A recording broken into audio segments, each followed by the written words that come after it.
Hello, sports fans, and welcome to another edition of Scott Sports 101. I'm Scott Trollo. We're going to recap NFL football week 17. We'll preview week 18, and we're going to talk Cavs as well. And we got an update on Hamlin's situation, his condition, and we'll get to all that. But first, here is today's Scott Sports 101, and this is from NFL football. This is an NFL football trivia question, and it's the Browns one. The only coach in Browns history to jump in Lake Erie to make a good on a promise after a terrible season was who? I will have the answer later in the podcast. Well, last week, Deshaun Watson and the Browns dominated this game, and Donovan Peoples-Jones gets his third touchdown of the season as the Browns beat the Washington Commanders by the final score of 24-10 at FedEx Field in Washington, D.C. It wasn't pretty. It wasn't a pretty first half, but for the Browns in their 24-10 win over the Commanders on Sunday of last week. Cleveland trailed 7-3 going into the locker room at halftime. On offense, it was ugly. Deshaun Watson was sacked 4 times and only had 3 completions over the first 30 minutes. The Commanders' final drive of the half also consisted of them controlling the pace, and they possessed the ball for 11 minutes and 27 seconds on a 21-play drive late in the second quarter. But to the Browns' credit, in a very ugly game, they responded.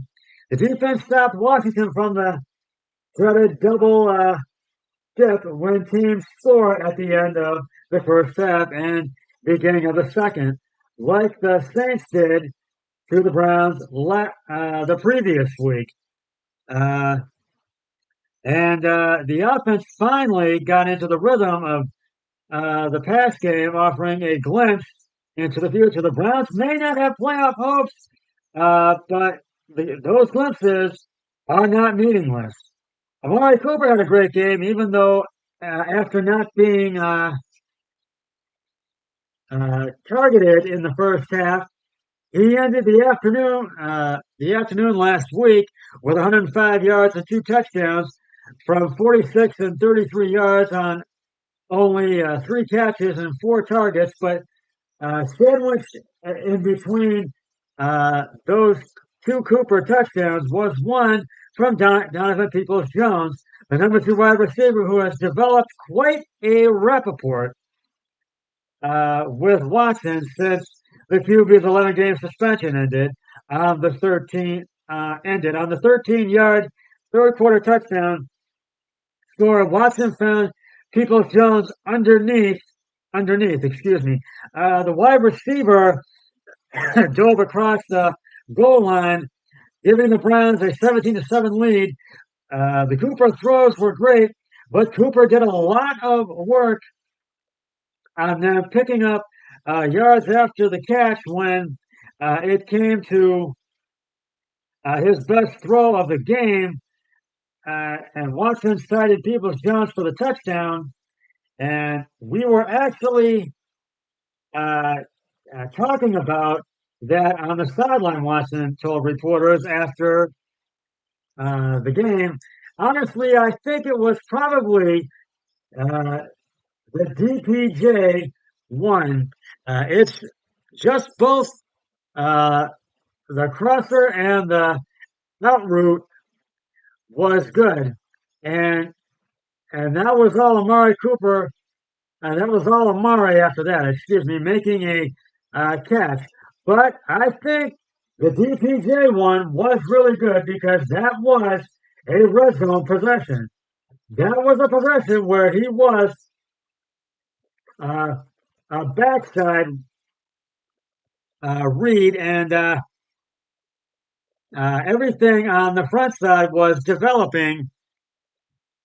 I read the coverage right, and that was something we worked on all week, and we know they were going to be in that. So pre-snap, I kind of knew I was going up uh, to to 11, and it opened up just like we wanted it to. It was a rough start uh, to the 2022 season for Grant Gilpert, the third-year safety, really only playing in his second NFL season after an Achilles injury kept him out for the entire of the entirely of his rookie uh, season in 2020, was seemingly involved, or at the very least became uh, the the uh, uh, scapegoat for a lot of big plays and miscommunications that occurred in the Browns secondary early in the season. That was especially true in Cleveland's lead loss to the Jets in week 2. He's also struggled with missed tackles this season, but very quietly, Gilpert has improved in the second half of the season, and we've really gotten a taste of that over the last 2 weeks when he's recorded the interceptions now with his 2 against Washington last Sunday. It's clear with his big 6'3" frame that he can cover ground and did so on both sides of the interception of his interceptions. Excuse me, Sunday. Once uh, uh, one of those came in the second quarter, and the other a deep end zone shot by Carson Wentz in the fourth quarter. He got a nose for the ball. He's got a nose for the ball, and now it's about whether he can build on a strong individual and finish the season. The Browns have nothing to play for as far as playoff chances go, but they are creating their own motivation and playing spoiler for those teams still in the hunt. And against the Commanders, they did just that. Washington had a chance to clinch or be eliminated this past Sunday, and wound up being the latter as the Browns came out victorious, and the Green Bay Packers defeated the Minnesota Vikings 41 to 17. Cleveland may have a chance to play spoiler again next week when they head to Pittsburgh to take on. Although at this time it's unclear as the Steelers, as it is clear because the Steelers beat the Ravens on Sunday 16 to 13, and they faced off against the Ravens last weekend. That's who they won against, and they would like very much to eliminate Pittsburgh from playoff contention. If given the chance, the Browns would love the opportunity, as I said, to knock their hated divisional rival out of contention. And I mean, we'd love to do that. Miles Garrett told reporters after Sunday's win, we consider that our rivals and them our rivals, excuse me, and divisionally going to make sure those guys can't. We are going to do everything in our power.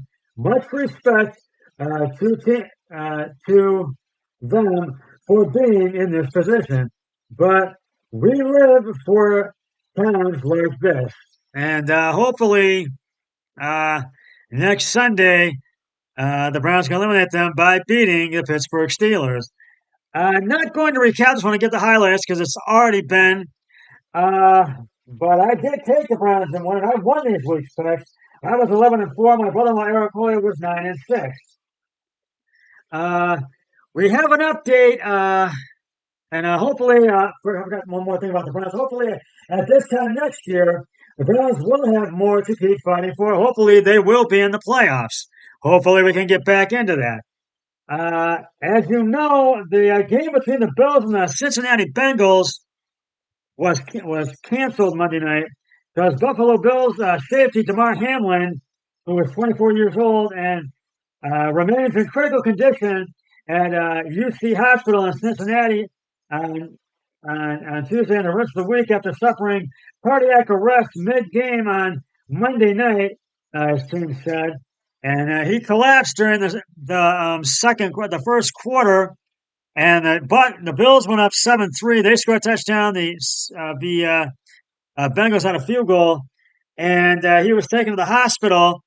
The Bills and the Bengals are all praying for him, and the Bills thank Cincy for everything they did, and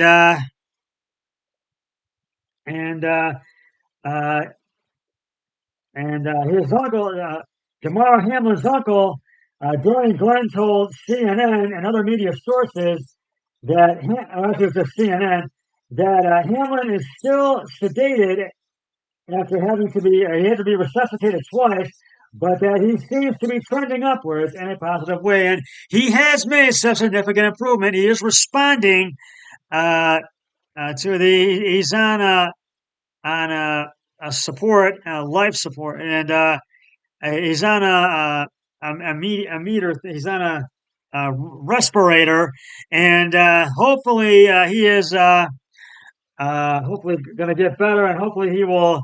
Rather than he is talking, and he wanted to know who had won the game, even though it had been postponed.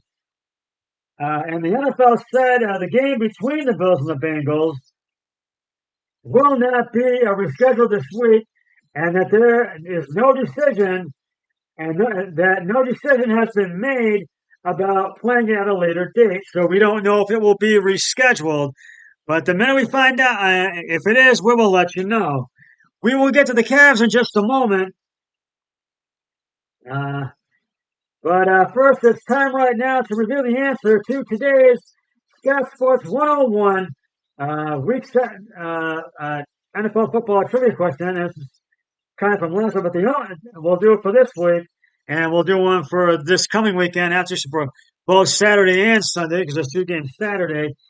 And here it is: the only coach in Browns history to jump in Lake Erie to make a good on a promise after a terrible record was who? Was it A. Pat Schumer, B. Rod Kaczynski, C. Mike McKean, D. Romeo Crennel, C. Chris Fulmer, or F. Hugh Jackson? And if you said F. Hugh Jackson, you are correct. Jackson jumped in Lake Erie after a terrible and winless 0-16 season. And I will have another trivia question on my next podcast, so stay tuned for that. Well, we do have some Cavs we're going to talk right now, and they beat the Phoenix Suns last night. They beat them 90-88, and Caris LeVert had 21 points in that game, and 6 rebounds and 3 assists. And Donovan Mitchell had 21 points, 6 rebounds, and 8 assists. But on Monday, and it was Evan Mobley who made a game-winning shot, and it was for them to get it 90-88, and they kept coming back in the second half.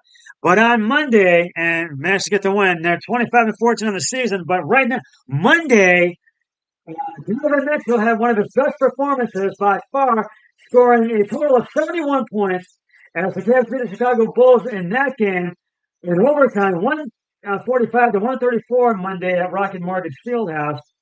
The Cavs were down by 18 at halftime, 65-47.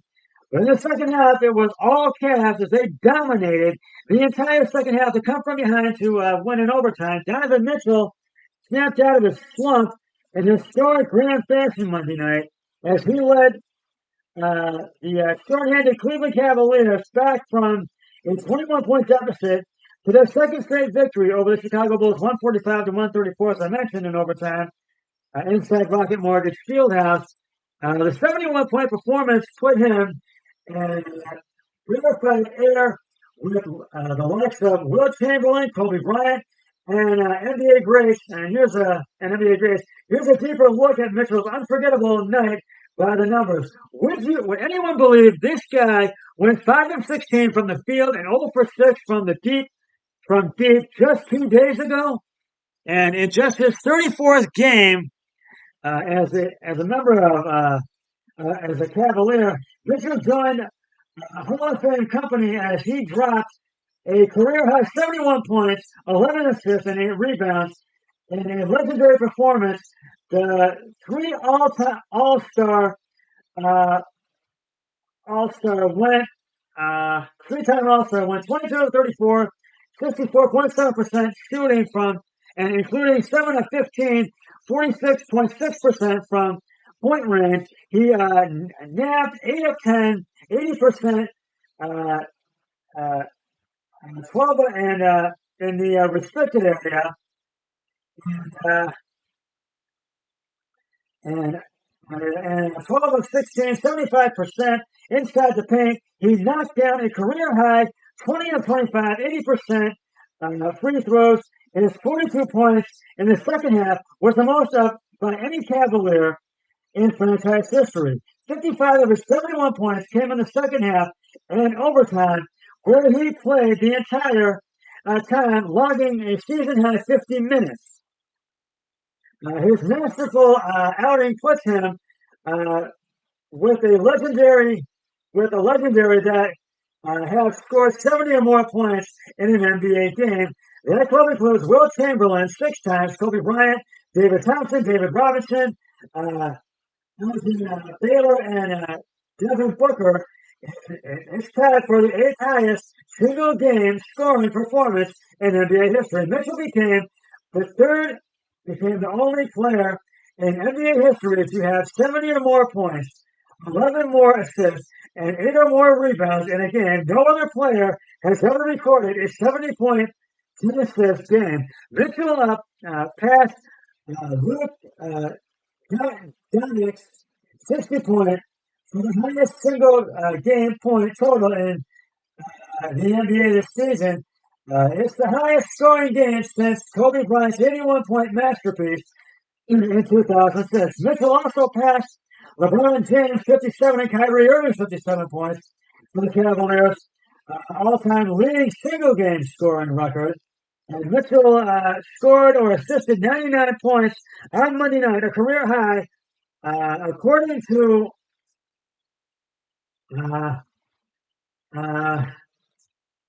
it was just an unforgettable night. And this will be one that nobody will ever forget.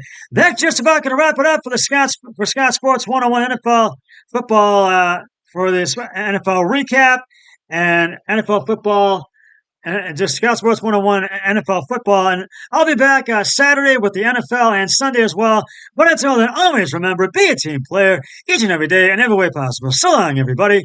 3, 2, 1. I'm done.